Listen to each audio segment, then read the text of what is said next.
মই যদিও মুছলিম, মোৰ ধৰ্ম হ'ল মানৱ ধৰ্ম।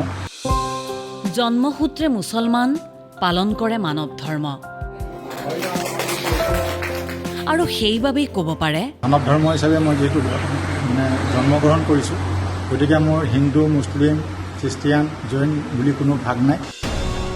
হিন্দু, মুছলমান, শিখ, খ্ৰীষ্টানৰ বিভেদ নৰখাকৈ মানৱ সেৱাক ধৰ্ম হিচাপে বাছি লৈছে এইজন মানুহে।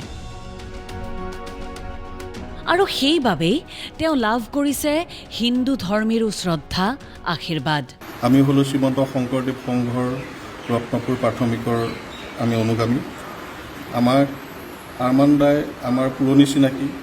তেওঁৰ যি নীতি আদৰ্শ, তেওঁৰ নীতি আদৰ্শক আমি সঁচাকৈ শলাগ জ্ঞাপন কৰিছোঁ।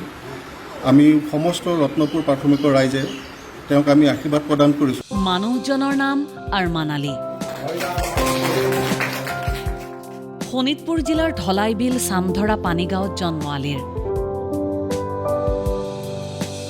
1990 চনৰ পৰা গুৱাহাটীৰ বাসিন্দা আৰমান আলী। আৰু সেই তেতিয়াৰে পৰাই আলী জড়িত হৈ আহিছে বিভিন্ন সামাজিক কাম কাজত। পোনতে বৃহত্তৰ জামুগুৰিহাট অঞ্চলৰ পৰা গুৱাহাটীলৈ অহা ৰোগীৰ চিকিৎসাৰ ব্যৱস্থাপনাত সহযোগ।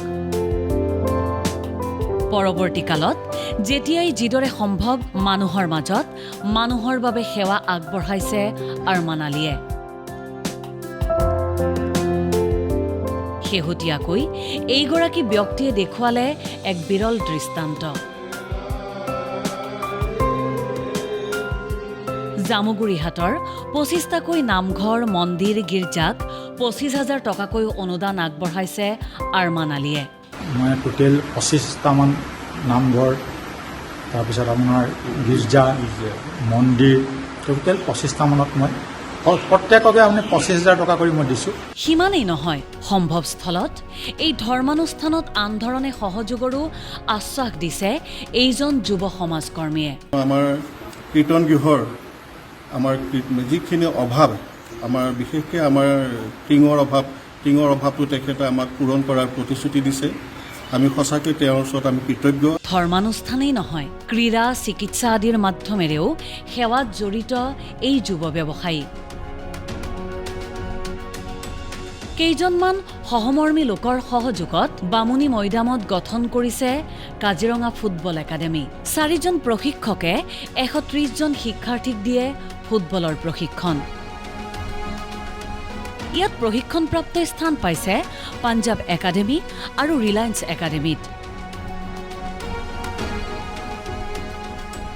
দীৰ্ঘদিন ধৰি বন্যাৰ্ত আৰু কোভিডত আক্ৰান্তকো সাহায্য বিতৰণত বিভিন্ন ধৰণে জড়িত আৰমান আলী। যি পাৰোঁ মোৰ খাদ্য অনুসাৰে মই কিবা এটা দিবৰ কাৰণে চেষ্টা কৰিছোঁ। নিজৰ এই জীৱনক লৈ সুখী আৰমান আলী। বিশেষকৈ মোৰ ল'ৰা ধৰক মই এজন ভাল নাগৰিক বনাবৰ কাৰণে চেষ্টা কৰিছোঁ। সেয়ে মই ওপৰৰ ওপৰত এটাই সদায় বিচাৰোঁ যে মোৰ ল'ৰা যিহেতু মই ভাল মানুহ বনাবলৈ চেষ্টা কৰিছোঁ, আৰু সেইটো বৰ্তমান মই দেখিছোঁ যে সি ভাল এটা হ'বলৈ চেষ্টা হোৱা যেন মোৰ লাগিছে। ধৰ্মৰ নামত খৰচ কৰিব বিচাৰে নিজৰ আৰ্জন। তেওঁৰ বাবে ধৰ্ম মানে মানৱ ধৰ্ম। মই বাৰে বাৰে কৈছোঁ যিহেতু মই মানৱ ধৰ্ম হিচাপে মোৰ ধৰ্মটো মই মানৱ ধৰ্ম হিচাপে ভাবোঁ, সেইকাৰণে মই এতিয়া এইটো প্ৰচেষ্টা লৈছোঁ, আৰু ইয়াতকৈ আৰু যেন আগলৈ আৰু কাম কৰিব পাৰোঁ তাৰ কাৰণে সকলোৰে আশীৰ্বাদ বিচাৰিছোঁ, আৰু সকলোৱে মোক আশীৰ্বাদ দিছে।